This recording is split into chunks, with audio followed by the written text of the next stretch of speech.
অতীত ভুলে নতুন ইতিহাস গড়তে চান সিমন্স। বাংলাদেশের চ্যালেঞ্জ নিতে প্রস্তুত Pakistan. That history is gone. You're talking about history now, so we want to make new history now. We looking forward for that challenge, and that period for us is very important as our test team. BCB নির্বাচনের লক্ষ্যে 16 মের মধ্যে councillorship জমা দেওয়ার আহ্বান। কাল Dhaka premier লিগের দ্বিতীয় রাউন্ড। চ্যাম্পিয়ন্স লিগে টানা দ্বিতীয় ফাইনাল খেলার লক্ষ্যে পিএসজির বাধা বায়ার্ন। প্রথম লেগে পিছিয়ে থেকে নামছে বাভারিয়ানরা।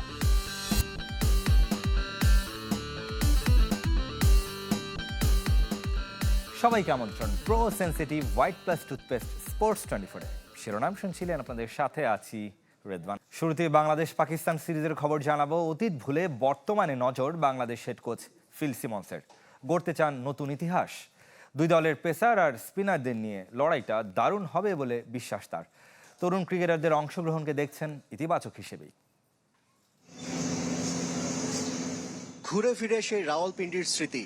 বছর দুয়েক আগে পাকিস্তানকে নিজেদের মাঠে হোয়াইট ওয়াশ করেছিল বাংলাদেশ। আবারও বাবর আজমদের মুখোমুখি টিম টাইগার, তবে এবার নিজেদের ডেরায়। 24-এর সুখ স্মৃতি কি ফিরে আসবে 26-এ? ওটা ইতিহাস, চলে গেছে। আমরা নতুন ইতিহাস গড়তে চাই। ব্যাক অব দ্য মাইন্ডে সেই স্মৃতি থাকতে পারে, প্রেরণা দিতে পারে। তবে এটা নতুন টেস্ট সিরিজ। পাকিস্তানকে বলা হতো পেসারদের স্বর্গরাজ্য, অথচ সেই পেসই এখন টাইগারদের আসল শক্তি। বরং স্পিন আক্রমণে কিছুটা এগিয়ে সফরকারীরা। যদিও দুই দলের বোলিং আক্রমণকে সমানে সমান রাখতে চান বাংলাদেশ কোচ। দুটি খুব ভালো পেস ইউনিটের খেলা হবে। স্পিন ইউনিটও দু দলের দারুণ। টেস্ট ক্রিকেটটা মোমেন্টামের বিষয়, প্রতিটা সেশন গুরুত্বপূর্ণ। যারা সেশনগুলোর মোমেন্ট ধরতে পারবে তাদের জেতার সম্ভাবনা থাকবে। মুশফিক, মুমিনুল, লিটন, শান্তর মতো অভিজ্ঞ ক্রিকেটার আছে দলে। আবার নতুন মুখও আছে। তানজিদ তামিম আর অমিত হাসানের অন্তর্ভুক্তিকে স্বাগত জানিয়েছেন ফিল সিমন্স। ইঙ্গিত দিলেন অন্তত একজনের অভিষেকের। নতুন ক্রিকেটার আসছে, এটা ইতিবাচক। তারা তরুণ, হয়তো তাদের মধ্যে কারো অভিষেক হতে পারে, যদিও এ বিষয়ে এখনো সিদ্ধান্ত নেইনি। মিরপুরের উইকেটও দলের প্রেসক্রিপশন অনুযায়ী পাচ্ছেন ফিল সিমন্স। বড় স্কোরের প্রত্যাশা বাংলাদেশ কোচের। আশরিক রুদ্র, চ্যানেল 24, ঢাকা। বাংলাদেশের কন্ডিশনে খেলা সব সময় কঠিন বলে জানিয়েছেন শাহিন শাহ আফ্রিদি। তবে সেই চ্যালেঞ্জ উতরে এবার টেস্ট চ্যাম্পিয়নশিপে ভালো করতে চায় পাকিস্তান। আগের 3 আসরে যারা ছিল তলানিতে। 6.5 মাস হলো টেস্ট ক্রিকেট খেলে না পাকিস্তান। গেল বছর মাত্র 5 ম্যাচ খেলে 3টাতে হেরেছিল। টেস্ট চ্যাম্পিয়নশিপেও ধারাবাহিকভাবে ব্যর্থ। 3 চক্রে তাদের অবস্থান 6, 7 আর 9। এবার ভালো কিছু করতে মরিয়া শান মাসুদের দল। ঘরের মাঠে বাংলাদেশ কঠিন প্রতিপক্ষ জেনেও নিজেদের লক্ষ্যে অবিচল শাহিন শাহ আফ্রিদি। যে কোনো দলই তাদের নিজেদের কন্ডিশনে সব সময় কঠিন। তবে আমরা শুধু একটি সিরিজের কথা ভাবছি না, টেস্ট চ্যাম্পিয়নশিপ নিয়েও ভাবছি। আমাদের লক্ষ্য কিভাবে ফাইনাল খেলা যায়। গেল কবছর ধরে পাকিস্তান কোচিং প্যানেলে কে আসে আর কে যায় হিসাব রাখা মুশকিল। কদিন আগে অবসর নেওয়া সরফরাজ আহমেদ এখন টেস্ট দলের হেড কোচ। এ নিয়ে সমালোচনাও কম হচ্ছে না। তবে ক্রিকেটাররা সাবেক অধিনায়কের উপর আস্থা রাখছেন। কিছু সিদ্ধান্ত আমাদের হাতে থাকে না। সেফি ভাই প্রধান কোচ। আমি যখন ক্যারিয়ারের প্রথম দিকে খেলেছি, তিনি আমাদের অধিনায়ক ছিলেন। সেই স্মৃতিগুলো এখনো মনে আছে। তিনি খুবই ভালো করে জানেন কোন খেলোয়াড়কে কিভাবে এবং কোন কন্ডিশনে ব্যবহার করতে হয়। ঘরের মাঠে স্পিন ফাঁদ বানিয়ে জেতার অভ্যাস বাদ দিয়েছে বাংলাদেশ। পাকিস্তান ভালো করেই জানে ঘাসের উইকেটে বাংলাদেশ পেসাররা তাদের চ্যালেঞ্জে ফেলবে। আপনি যদি অতীতে ফিরে যান, বাংলাদেশ তখন নিজেদের মাটিতে সবসময় স্পিন ট্র্যাক বানাতো। এখন এখানে সবুজ পিচ। আমাদের বোলাররা এই চ্যালেঞ্জের জন্য প্রস্তুত। গত টেস্ট চ্যাম্পিয়নশিপে পাকিস্তানকে তাদের মাটিতে হোয়াইট ওয়াশ করেছিল বাংলাদেশ। সাদা বলেও টাইগারদের বিপক্ষে সাম্প্রতিক পারফরমেন্স ভালো নয়। তবে অতীত ভুলে নতুন দিনের অপেক্ষায় পাকিস্তান। ইকরাম হোসাইন, চ্যানেল 24, ঢাকা। এদিকে নির্বাচনের পথে আরও এক ধাপ এগিয়ে গেল বিসিবি। 192 অ্যাসোসিয়েশন, ক্লাব, সংস্থা এবং সংগঠন চূড়ান্ত করেছে ক্রিকেট বোর্ড। অ্যাডহক কমিটির চতুর্থ সভায় আজ এই তালিকা চূড়ান্ত করা হয়েছে। 16 মের মধ্যে কাউন্সিলরের নাম জমা দিতে হবে। জুনের প্রথম সপ্তাহে নির্বাচন দিতে চায় বিসিবি। এছাড়াও 64 জেলায় কোচ নিয়োগের জন্য একটি কমিটি গঠনের সিদ্ধান্ত নেওয়া হয়েছে। 30 এপ্রিল মেয়াদ শেষ হয়ে যাওয়া আম্পায়ার এবং ম্যাচ রেফারিদের চুক্তিও বাড়ানো হবে।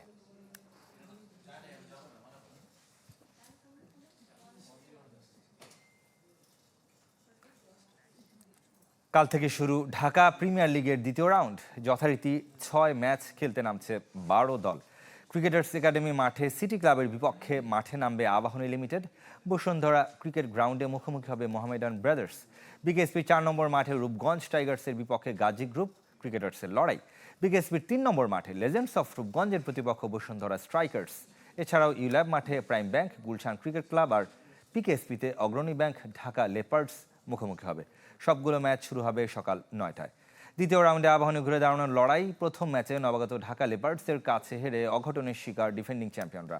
সিঙ্গেল লেগের আসর বলে শিরোপার রেসে থাকতে সিটি ক্লাবের বিপক্ষে জয় প্রয়োজন আকাশী নীলদের, যারা হেরেছে মোহামেডানের কাছে। হেভিওয়েট সাদা কালোরা ছাড়াও প্রথম রাউন্ডে জয় পেয়েছে Gazi group cricketers, legends of Rupganj, Bashundhara strikers, prime bank cricket club এবং ঢাকা লেপার্ডস।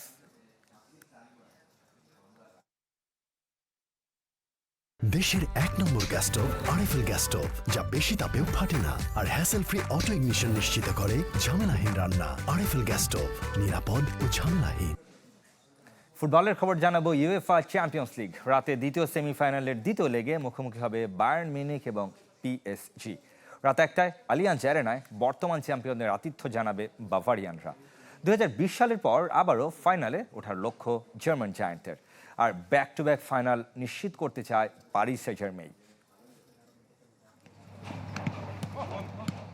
পার্ক দ্য প্রাসের গোল বন্যার ম্যাচটি অনেকের মতোই ছিল চ্যাম্পিয়ন্স লিগ ইতিহাসের অন্যতম সেরা ম্যাচ। আক্রমণের পসরা সাজিয়ে ফুটবল প্রেমীদের মুগ্ধ করেছিল বায়ার্ন মিউনিখ পিএসজি। আজ আলিয়াঞ্জ অ্যারেনায় কি আবারও একই রকম ম্যাচে সাক্ষী হতে চলেছে ফুটবল বিশ্ব। এক গোলে পিছিয়ে থেকে ঘরের মাঠে নামবে বায়ার্ন। বুন্দেসলিগায় 32 ম্যাচে 116 গোল করার অবিশ্বাস্য রেকর্ড ভিনসেন্ট কোম্পানির দলের। চ্যাম্পিয়ন্স লিগেও 13 ম্যাচে গোল সংখ্যা 42। 2014-15 মৌসুমে বার্সেলোনার গড়া 45 গোলের রেকর্ড ভাঙার সুযোগ বাভারিয়ানদের সামনে। বর্তমান চ্যাম্পিয়নদের বিপক্ষে দ্বিতীয় লেগের আগেও গোল বন্যার আভাস দিয়েছেন Bayern coach. Ich weiß nicht, wenn wir vier Tore schießen, dass es vielleicht 4-0 ist, aber আমরা চলতি মৌসুমে সবচেয়ে বেশি ম্যাচ জেতা এবং বেশি গোল করা দল হিসেবে এই ম্যাচে মাঠে নামবো। সবাই আত্মবিশ্বাসী যে ফাইনাল নিশ্চিত করতে পারবো। wahrscheinlich, wenn die 5 Tore schießen wollen, die auch zu 5-0 gewinnen, aber দলে কোনো ইনজুরি জটিলতা নেই। পুরনো চোটের কারণে আগেই ছিটকে গেছেন সার্জ গ্নাব্রি ও রাফায়েল গুরেরো। অন্যদিকে শুভ স্মৃতি নিয়ে নামবে পিএসজি, কেননা এই মাঠেই গেল মৌসুম আসরের প্রথম শিরোপা ঘরে তুলেছিল ফরাসি জায়ান্টরা। সাথে 2015 সালে বার্সেলোনা কোচ থাকাকালীনও বায়ার্নকে হারিয়ে ফাইনালে জায়গা করে নিয়েছিলেন লুইস এনরিকে। তাই ম্যাচের আগে পুরনো দিনের সুখস্মৃতি মনে করিয়ে দিলেন পিএসজি কোচ। এই মাঠে আমাদের অসাধারণ স্মৃতি আছে। গেল বছরের অভিজ্ঞতা সবসময় মনে থাকবে। বার্সেলোনায় থাকার সময়ও এখানে জিতেছি। এগুলো অবশ্যই বাড়তি অনুপ্রেরণা দেয়। বায়ার্ন নিজের মাঠে বেশ শক্তিশালী, তবে আমরা জয়ের লক্ষ্যেই নামব। তবে বিগ ম্যাচের আগে ধাক্কা পিএসজি শিবিরে। হ্যামস্ট্রিং ইনজুরিতে খেলবেন না Moroccan right back Ashraf Hakimi, তার জায়গায় খেলবেন ওয়ারেন জাইরে মেরি। সাথে হাতের চোটের কারণে নেই গোলরক্ষক লুকাস শেভেলিয়েরো। এ আসরে চলতি মৌসুমে 13 ম্যাচে 43 গোল প্যারিস সান জার্মেইর, হাতছানি এক মৌসুমে সর্বাধিক গোলের রেকর্ড গড়ার। সামিনিয়া স্যার, চ্যানেল 24।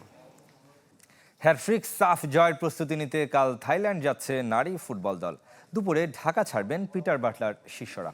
আসরের জন্য বুধবার 23 সদস্যের স্কোয়াড দিয়েছে বাফুফে।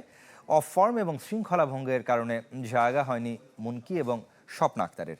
প্রথমবারের মতো সাফের দলে ডাক পেয়েছেন সুরভি আক্তার প্রীতি, সুইডেন প্রবাসী আনিকা রানিয়া সিদ্দিকি, মৌমিতা খাতুন, অর্পিতা বিশ্বাস ও ইউমেলহা মার্মা। 10 এবং 17 মে থাইল্যান্ডে স্থানীয় দুটি ক্লাবের সাথে প্রস্তুতি ম্যাচ খেলবে আফিদা খন্দকারের দল। 22 মে সেখান থেকে সরাসরি চলে যাবে ভারতের গোয়া শহরে।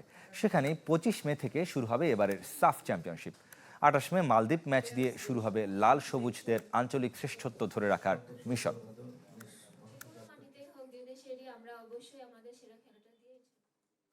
ছোট ছোট ভুল থেকেই তো আমরা শিখবো।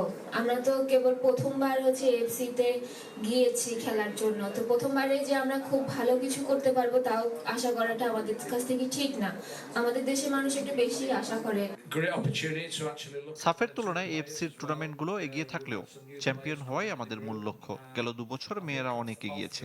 এবারের প্রস্তুতি নিয়ে আমি খুশি।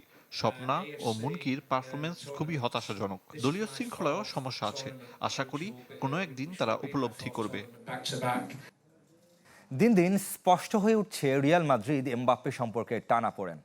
অবাক করার মতো বিষয়, তাকে দল থেকে বাদ দিতে আওয়াজ তুলেছেন কোটি সমর্থক। এমবাপ্পে আউট নামে অনলাইন পিটিশনে অংশ নিয়ে স্বাক্ষর করেছেন ফ্যানরা। এল ক্লাসিকোর আগে অপ্রিয় বাস্তবতার মুখোমুখি কিলিয়ান এমবাপ্পে। ফরাসি তারকার বিরুদ্ধে কোটি ফুটবল প্রেমী। দাবি একটাই, রিয়াল মাদ্রিদ থেকে তাড়াতে হবে। নানা নাটকীয়তার পর 2024 সালে রিয়ালে যোগ দিয়েছিলেন এমবাপ্পে, যার জন্য বছরের পর বছর অপেক্ষা করতেন রিয়াল ফ্যানরা। সেই এমবাপ্পেই এখন শত্রুতে পরিণত। এরই মধ্যে আওয়াজ তুলেছেন প্রায় 1.25 কোটি ফুটবল প্রেমী। এমবাপ্পে আউট নামে অনলাইন পিটিশনের ব্যবস্থা করেছেন এক সমর্থক। অবিশ্বাস্য গতিতে প্রতি সেকেন্ডে বাড়ছে এমবাপ্পে বিরোধীদের সংখ্যা। অবশ্য যে কেউ সহজে এক ক্লিকে এ পিটিশনে অংশ নিতে পারেন। তবে কেন হঠাৎ সমর্থকরা ফরাসি তারকার উপর এত ক্ষুব্ধ? ইনজুরির কারণে ক্লাব কর্তৃপক্ষ তাকে বিশ্রাম দিলেও ছুটি কাটাতে গিয়েছেন ইতালিতে। সম্প্রতি কালিয়ারিতে তার সঙ্গে স্প্যানিশ অভিনেত্রী এক্সপোসিতোর ছবি সামাজিক যোগাযোগ মাধ্যমে ভাইরাল হয়, যা নিয়ে শুরু হয় বিতর্ক। ক্লাব কর্তৃপক্ষের মতো ফ্যানরাও এমবাপ্পের উদাসীনতায় বিরক্ত। বিতর্ক এখানেই শেষ নয়। রিয়াল বেতিস ম্যাচের আগে অনুশীলনে কোচিং স্টাফের এক সদস্যের সাথে মেজাজ হারান ফ্রান্সের বিশ্বকাপ জয়ী ফুটবলার। জোর গুঞ্জন, তার এমন আচরণে ঝড় বইছে ড্রেসিং রুমেও। সতীর্থরাও তাকে সহ্য করতে পারছে না। পরিসংখ্যানও তার পক্ষে নেই। এমবাপ্পে দলে আসার পর 2024-25 মৌসুমে বড় কোনো শিরোপা জিততে পারেনি রিয়াল মাদ্রিদ। সাম্প্রতিক সময়ে একের পর এক মাঠের বাইরের কর্মকাণ্ড নিয়ে খবরের শিরোনাম হচ্ছেন ফরাসি তারকা। পরের সপ্তাহে এল ক্লাসিকোতে প্রথম একাদশে এমবাপ্পেকে দেখতে চায় না সমর্থকরা। তাদের প্রার্থনাও হয়তো কাজে দিচ্ছে। পেশির ইনজুরিতে পড়েছেন তিনি, তাই বার্সেলোনার বিপক্ষে ম্যাচ নিয়ে অনিশ্চয়তায় ফরাসি তারকা। আরিফুল ইসলাম, চ্যানেল 24। আর্জেন্টিনা দলে সুযোগ পেলে বিশ্বকাপের প্রথম 2 ম্যাচ মিস করবেন জানলুকা ক্রিস্তিয়ানি। আন্তর্জাতিক ম্যাচে বেনফিকা উইঙ্গারকে নিষিদ্ধের জন্য ফিফা আবেদন করেছে উয়েফা। ভিনিসিয়াস জুনিয়রের সাথে বর্ণবাদী আচরণের দায়ে প্রথম ইউরোপিয়ান কম্পিটিশনে তাকে 6 ম্যাচ নিষিদ্ধ করা হয়, যার মধ্যে শর্ত সাপেক্ষে 3 ম্যাচ স্থগিত রাখা হয়েছে। তবে এই শাস্তি আন্তর্জাতিক ম্যাচে বাড়ানোর সিদ্ধান্ত নেওয়া হয়। আর্জেন্টিনার হয়ে এখনো পর্যন্ত 1 ম্যাচ খেলেছেন ক্রিস্তিয়ানি। বিশ্বকাপে যে গ্রুপে প্রথম 2 ম্যাচে আলজেরিয়া এবং অস্ট্রিয়ার মুখোমুখি হবে আর্জেন্টিনা। ঘরোয়া লিগ এবং প্রীতি ম্যাচ এই নিষেধাজ্ঞার আওতায় নেই। তাই বিশ্বকাপের দলে ক্রিস্তিয়ানির সুযোগ না পেলে পরবর্তী মৌসুমে চ্যাম্পিয়ন্স লিগের প্রথম 2 ম্যাচ মিস করবেন আর্জেন্টাইন তারকা।